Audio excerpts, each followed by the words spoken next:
All right, give us the tease. Come on, give us the tease. All I'm telling you is something cool's coming. I'm not supposed to.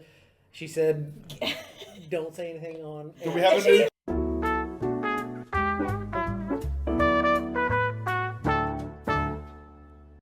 Welcome to episode 4 of Lunch Beers. Today we have your favorite weatherman, Nick Mikulas with Cenla Weather. Yay! You pronounced it right Yay! too. 3 different beers today, so I kind of went with some of my favorites. So Ghost in the Machine is definitely up there, and it's funny. You mentioned that you weren't sure if you need to bring your own. Yeah, This is what you brought. I was. Yeah, that's what I brought this actually. So I have that. I actually brought. I have one of those, and then I have the 16-ounce. Oh, yeah. Too. I didn't know we had cans, bottles. You whatever. came prepared. I don't mess around with these important things. That's right. I appreciate that. So we got this. We have the Skaterade. Haley likes a little bit lighter. That's a Pilsner. Mm-hmm. That one's solid. That one's gnarly barley. And then we have the Lawnmower from St. Arnold, which I'm a big fan of that one always. Yeah. So pick your poison. All right, cheers, guys. Yeah, Cheers. I'm ready Thank to you, start Nick. drinking. Not a for problem. coming Thanks for along having with me.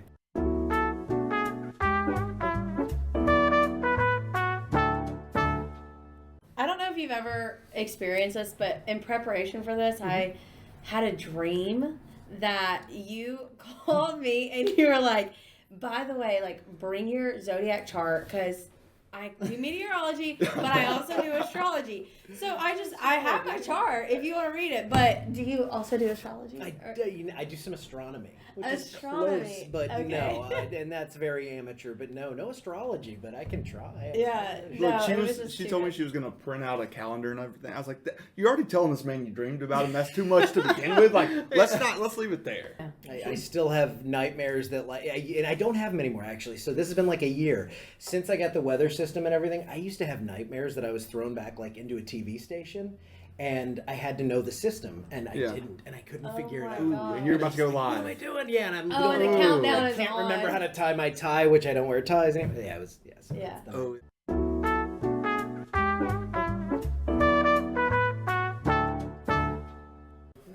Sight unseen, you take a job while you're just graduating college, and you say, "I'm going to move to the big city of Alexandria." Yeah. So when you're starting in TV, you start at wherever you get a job. Yeah. So I had sent out 5 resume tapes to, it was here, it was Clarksburg, West Virginia, somewhere in Montana, one to Lake Charles, and then somewhere else, Fort Smith, Arkansas, which was a big market compared to this. So I went and I graduated college on a Sunday in January. I graduated in the winter, and on the way home, I had my little flip phone that rings, and I don't know the number. I answered. It's the news director from down here. Hey, we like your tape, and my tape was terrible. If we could find that, you talk about an embarrassment. Maybe we should. So he was like, "We're going to offer you the job. Here's what we're paying you," which was nothing. Yeah. And I was like, "Perfect. I graduated yesterday, and usually you'd have to wait 6 months. I had shifts the next week. I was living in Detroit. I didn't turn to a TV station. So I go from Columbia, Missouri, drove to Detroit. My brother lived there, so I had a free place to stay. Load all my stuff up, which was could fit in the back seat of a car. Yeah. And I came to St. Louis.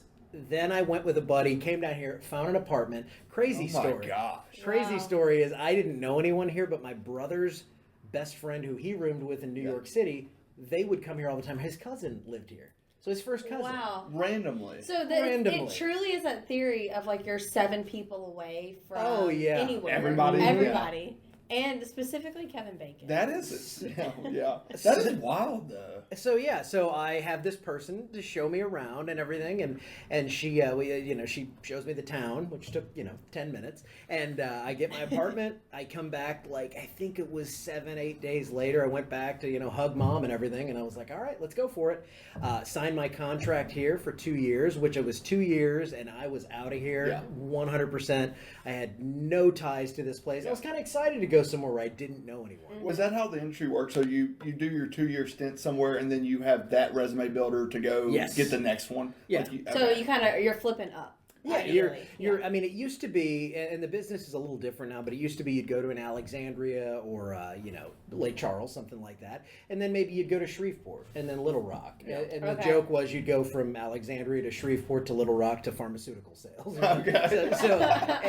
So my goal was to get back to St. Louis or one of these big Midwest markets where it was a big market, and I had a connection to it. And then I met my wife, and I told her, I was like, well, I literally, the night I met her, I said, this place is a stepping stone stone for me. And she's like, well, I have a kid. Yeah. He's 4 years old. She's like, and I have deep roots around here, so I'm staying. I was like, okay. And she totally. So you took a step. She called my bluff, and I was like, we were married like 9 months later. Oh my So yeah, gosh. so it went from that to that very quickly, and it was just. I've always said I'm a free spirit in the sense that I'll go wherever and do whatever, like on that end. But then at the same time, if I meet the right person and everything, I was like, okay, so this is where I live now. It worked out. And it That's worked out. amazing.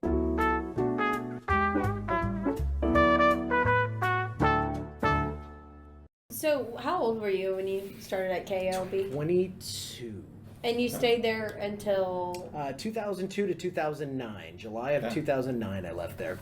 okay. So did you immediately like renegotiate that contract? So you were there for a 2-year stint. Did you just tell them like, I'm sure there's not a bunch of people knocking on the door to come here to You know do what's that. funny is back then, I mean, you would see stacks, and there were actual VHS tapes, so resume tapes from. Oh, really? Oh wow. Oh, you wanted to you just had to get your foot in the door. Now it's a little different. Now there's so many other avenues you can go through, but yeah, so. It was always kind of like, I did not renegotiate. I was like, I'm going to stay, can I get more money? And it's like, well, not really, because we can replace you tomorrow. That's right. And, really? and they were cool. I mean, I understood the score of it and everything. So it wasn't like some people, they'd come to a small market TV station like, I don't make any money. I'm like, yeah, but you knew that. This is kind of like grad school, and then you go on, or you stick around and you make that work. And so for me, I enjoyed the job, loved the people I worked with, and had a great time with it for those 7.5 years. But then it was time to move on. See what else. So what did you love, and then what did you hate about being on live TV? Like traditional media versus. I mean, we'll get to where you are today, but let's talk about that a little bit more because. There's so much nostalgia with live TV and a familiar face every night on TV that you know and love. So just tell me a little bit about kind of like what you loved about that, what you hated. I loved the morning shift. So I worked, get there at 3:30, 4 in the morning. I loved it because it was terrible once I had to start working the other job too. And I was like, I need to sleep at some point. But I loved going in, and there was 5 of us there. We'd have our coffee, had our whole routine. Everybody pretty much got along and everything. And then it was weird because at 8, 9 o'clock, everyone comes in, and we we didn't have problems or anything. But I was like, I just like it when I'm just kind of hiding back here. So I loved that. I love severe weather coverage. Still love it. I love any sort of active weather, anything interesting with that. And if you really want to know what I hate and hated and still hate, it's wearing a suit and tie, and I will never do it. There's there's 2 people whose funeral I would wear it for. That's it. And I did not like that, and I tried different ways to be kind of casual, cool, wear this and that, and it just didn't work. And they were like, put the suit back on. So very traditional in every sense of the word, down to what you're wearing, to the way we operate, to the way we do the news. That is so interesting. At 3 a.m. waking up I with know, a suit that's on. brutal. But it was That's cool. wild. Like what I think though is the people that are the chief meteorologists that have kids. It's like you get in there at 2 o'clock and you go home at 11. You're missing all that. So I never wanted to be that. I always my goal was to be a morning meteorologist in a big market and make money, have the family, do all that. And it didn't go that way, but it's worked out. So I'm thrilled with that. So tell me about the leave. What worked up to the leave with KLB, and then also the step into traditional, or I guess the transfer from traditional to modern way of doing the weather. And for our audience and people who don't know, Cenla Weather is run by you, operated by you. It's a reliable weather station. Basically, we're moving from TV, we're putting it on Facebook, and we're putting it out there for everybody to see, and you're not limited to a time anymore. I kind of took off the constraints with all that. And the reason I left was, I loved what I did. I loved that job. But my wife, she has a business, Louisiana Promotions. We do shirts and any sort of promotional stuff. It doesn't bother you. It almost sounds like to me it's like the tall person that's always like, how's the weather up there? It doesn't aggravate you when people come up to you and what's the weather look like? No, because I do have this little taste of local fame, and I love it. But if I ever wanted to go away and like I go to St. Louis and my dad always says you're not famous yet. Yeah, that's right. Oh, he humbles you. Oh yeah. It's like, Oh, what a dad move, Oh, too. totally. And I get it. I would say the same thing to my kids, you know. So do you get people like in Alexandria that will hunt you down and be like, Nick? I wouldn't say hunt me down, but yeah, I'll be walking like walking out of Target or whatever, and I'll hear say Nick, and I look back, I'm like, and they're like, you don't know me. No, we appreciate what you do on the weather. Yeah, I'm like, oh, okay. So yeah, that kind of stuff, and I love it too. I'm like, I think it's really cool, and it's kind of, I don't know, it's I always say that I have the exact right level of fame, I guess, if you want to call it that. Yeah.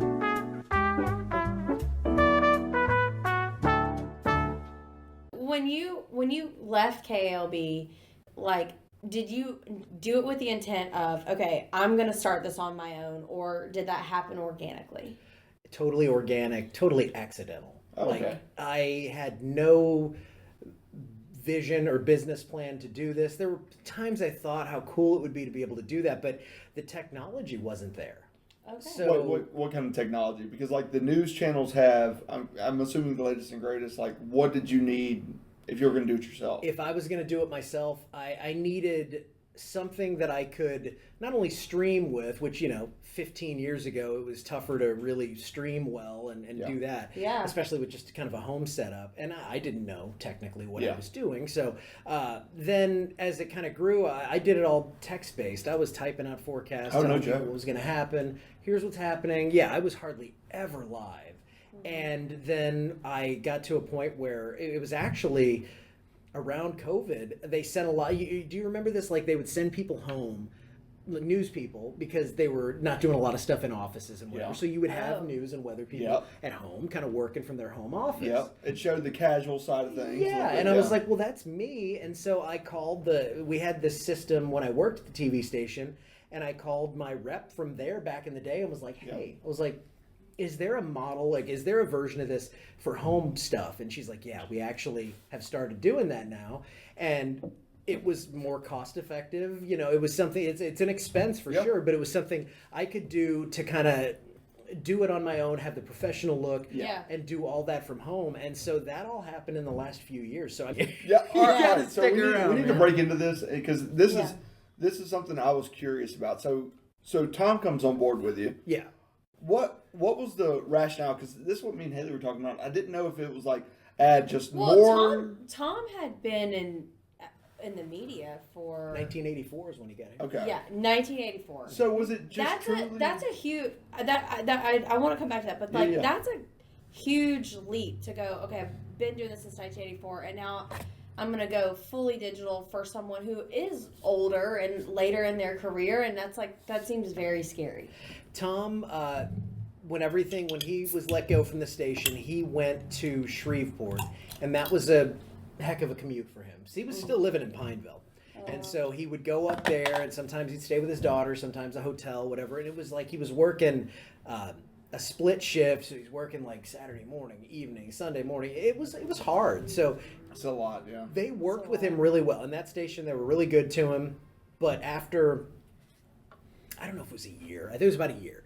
He texted me and was like, it's It's just not too working. much. Yeah. Yeah, and so he left that, and not to dive too much into his business and everything, but Yeah. he's kind of semi-retired at that point, and just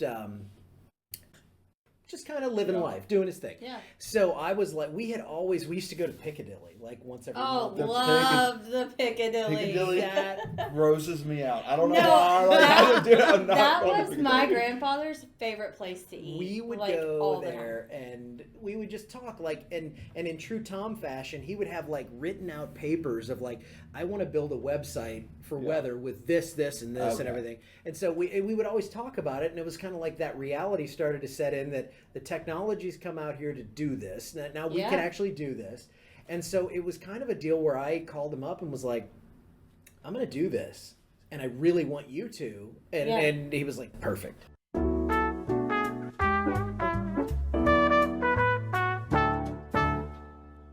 Is it true that you are actually afraid of severe weather? I was. Oh, good one. Big time. so that's another layer of how I like to cover things, because we get enough crazy weather around here.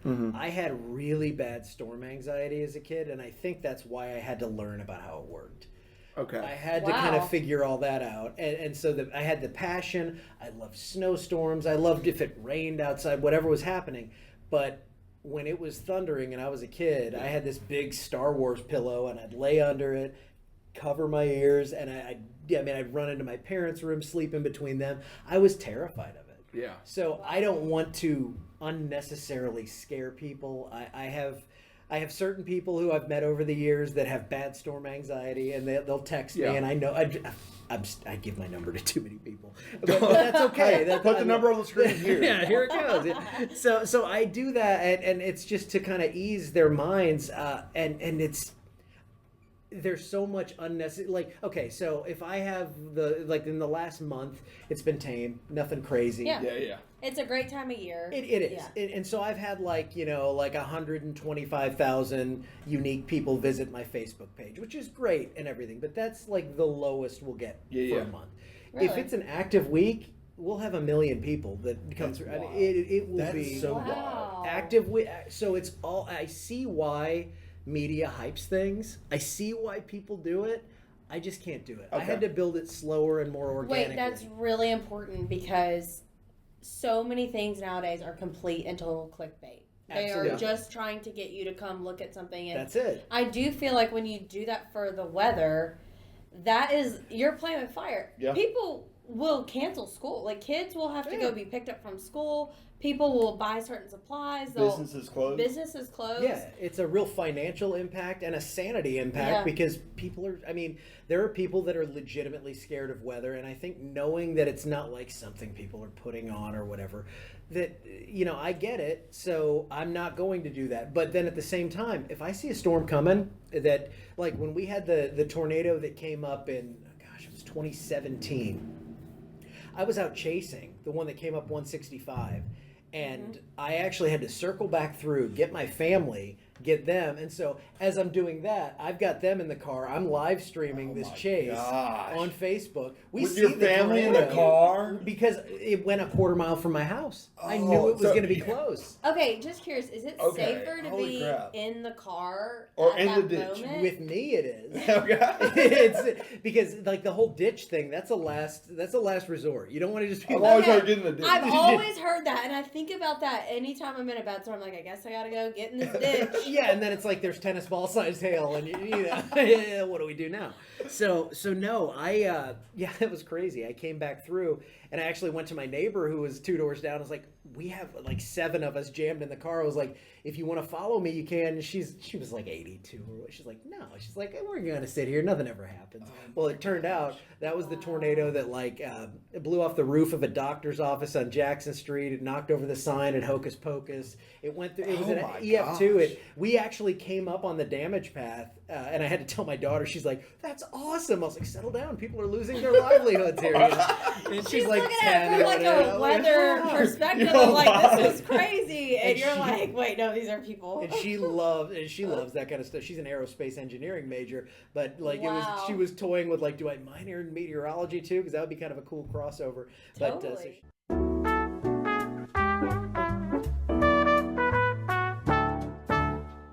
When you hear the term storm chasers, is that really what you do? You really get in your car and you chase that dang storm? What kind of vehicle are we? I'm picturing the storm chaser vehicle. We're thinking like Twisters vibes, we're in this big old truck that can't be moved. But like, is that real? I won't let her watch Twisters because of that main character. Here's the crazy thing: I haven't seen Twisters yet. I'm like scared to watch it because I Twister was such a joke. But then it became like this thing that I loved because it was I don't know, it was like Sharknado. This nostalgic fun thing. So I haven't seen it yet, but so that's what it is. There's a lot of boredom. There's a lot of waiting. Yeah. You're waiting for something going to happen. What do we have going on here? And then all of a sudden, all that for like 10 minutes of insanity. But there is one cool storm chasing story. We had a big order that we did for Rapides Hospital one day. This was in 2010, right after I'd left. When you say you have a big order. For Louisiana it was a big Oh, order okay, of shirts. okay, okay. So we had to deliver it all. So Okay. if my wife wants to get me to work, she knows that I need a little prize at the end of it. Okay. So I was like, there was a high risk of severe weather in Oklahoma. And I was like, well, I'm going to get this stuff out in like 2 hours. I was like, but I get to go to want to go to Oklahoma and chase. So that really is your passion. Like, I want to go chase. I want to go chase the storm and in Oklahoma. there are people I know. A friend of mine owns a company called Live Storms Media, and he's like, he has a bunch of chasers under him and everything, and he'll be like, okay, I'm gonna be. He lives in Alabama. He's like, you want me to swing by and pick you up? I'm gonna be in West Texas tomorrow. And I'm like, oh Wow. man, how you doing? So that day I drove into like Norman. It was like 8.5 hours. Get out of there. I drive in, go to my target storm, and this is before we have really good, like this is 2010, so you have data, I can see stuff and everything, but it's not like it is now. And I pull into this thing, half-mile wide tornado, EF3, that's just tearing things up. For like 10 minutes of insanity, and then it was like pretty much that was it, and I just turned around and went home. You're like 3 a.m. I was like, I saw what I needed to. Oh my! So I drove like 1,200 miles that day. I'm like, I come in at like 3 and in you the morning. saw that big tornado. I saw that tornado. I still have pictures of So, it. My favorites. You like to drive then? I love to drive. Okay. I love to drive.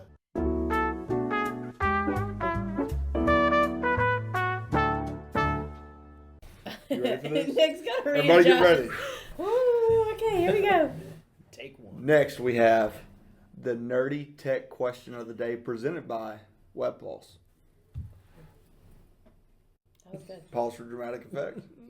I've had enough beer. I'm doing good. Yeah, All right. That seemed really good. So really curious. Yeah. I nerd out on AI stuff.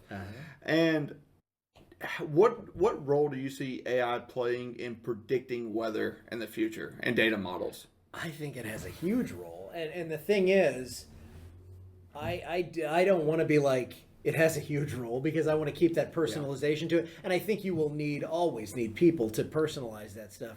But like one of my favorite things, and this isn't exactly AI, but a machine learning model that takes all of the like storm prediction center data and all of the data that's coming in, and we get a severe outlook from that. So through this machine learning stuff, that's kind of where I've dipped my toe into it. Of just being a way better predictor of what could happen. It's a different idea. It picks up on things. It's very unbiased, like AI and all that stuff. I don't think there's a lot of bias there when it's doing that. So it's going to see things, and it's going to be honest about it. Yeah. So I do know there are some AI things that are going forward right now, and they're trying to figure out, and allegedly it's been much more accurate, So. Yeah.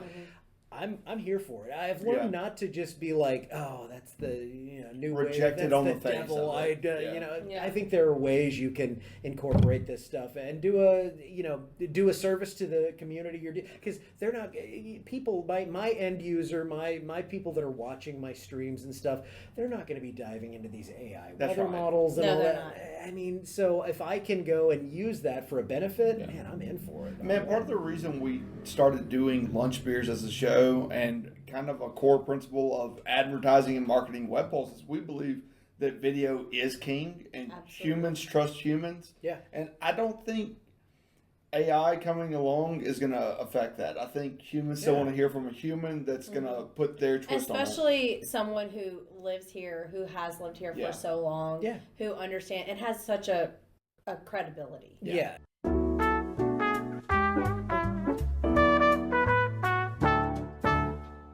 Speaking of apps, everybody has the weather app on their phone. It's ready. So what sets Cenla Weather apart? Why should people look at Cenla Weather as opposed to your weather app? Well, it has the cameras, which that's on the website too. So that's not just unique to And that. this is also a plug. You have an app. I do have an app. Yes, I have an app. I have a website. And I forgot to mention this on the cameras. One of the main things I wanted to do with that was to have them live stream 24/7. So they're not cheap. Yeah. But they are. You can go out and you can see everything that's going on. I always get frustrated. Every camera I click on, it seems like it's out of order. Something's going on. It's grainy. You can't see anything. So we have those there. I think that's an important thing just for people to be able to see, like, is it foggy? Is it hazy? If it's wintry weather, is it, has it changed over to snow? And of course we don't get a lot of that here, but it's seeing it is reality. And we also have weather stations with those. So every camera has a professional grade weather station that is going to give you a temperature and all that. Okay. And you can go back, click on that, and say, hey, I can track the last 7 days or 12 hours or whatever. Yeah. See a front come through. You can see the rainfall, all that stuff. So that's all well and good. But the reason I disliked apps for so long was because so many were guided by computer models and things like that. So Okay. you'd get these wild swings. We have, if it's not me doing the forecast, which I go and draw a square literally around the area that I'm forecasting, and then outside of that it's National Weather Service. So that's going to be very easy. It's a pre-curated thing to where people are going to be able to look at something and be like, okay, this isn't like I have someone going in there and changing everything every 5 minutes, because you look and you see, oh my gosh, it's 33 degrees. Wait, now it's a 62 degrees or whatever. Or even if it's it was going to be freezing and now it's going to be 40 or something. So we have that kind of stuff going for it, where it's personally touched by us, or it's the National Weather Service. We have the cameras, we have the radar, we have all the typical stuff you're going to see.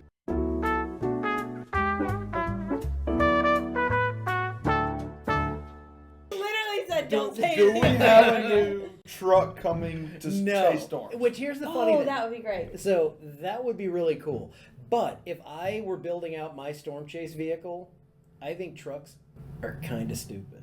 Oh, You like a minivan. What's the ideal storm chasing vehicle? So I had my ideal, which they don't make these anymore, but I ended up accidentally with a Ford Taurus SHO. Oh no, not a Ford Taurus. Listen, I had to drive one for a little while. Not a Ford Taurus. the SHO, 365 horsepower, all-wheel drive. Wait, I'm thinking of a different vehicle then. I had a little Taurus that Wait, had hold like on. No, alien wait, bugs Nick, on the finish back. what you were saying, because we got a story for This thing was low profile, so when you'll see these like 9-foot high trucks, and you're dealing with 70-mile-an-hour crosswinds. That Taurus, low to the ground. and this thing was fat. It was powerful. It was all-wheel drive. I could get out of If anything. you drive a Ford Taurus, you are safe, okay? Like, don't worry about So that. it was, and so then they quit making I'm them. so thrown by this. I know. Okay, so here's my spiel on the Tauruses. This is not the car that I drove. No. I went to LSU and Gerald went to UL Lafayette. Okay. And we did long distance all throughout college. And halfway through college, his parents got into the used cars business, and so his Shout out, vehicles, Mom and Dad. his vehicles would rotate. Yeah. And so All through college. I drive up from LSU, and he's like, I got this new car, and I'm like, oh, let's see it. It is a burgundy red Ford Taurus. Yeah, it was a little car. It was small. But it had to be like it a looked 95. like bug eyes on the back. No, of the you tail got light. okay. You're in the We're in a different. We're in a different the era. pre-2006 era. Oh This yeah, was- no, this is like Yeah, it was like a oh. 90 model. This was a 2019, I think, and it had like a trunk that you could. So for the shirts, I need a big trunk, and so I could still do that and everything. This car, and these are the SHOs. They were built to be fast, like Okay. they're as fast as like a Mustang 5.0, which I didn't care about, but I got it for the right price and whatever. Yeah. So when I'm chasing it, and I'm like, I'm not getting knocked around by the wind. It's low profile. low. There and then you they go. quit making. I'm like, A I'm gonna speed buy bump, this I car. might drop some. Yeah, but that's all right. I love it. But I'm like, this is the car I'm gonna buy. I'm just gonna have like one of these every 3 years, and they quit making them. So. I love There you it. go.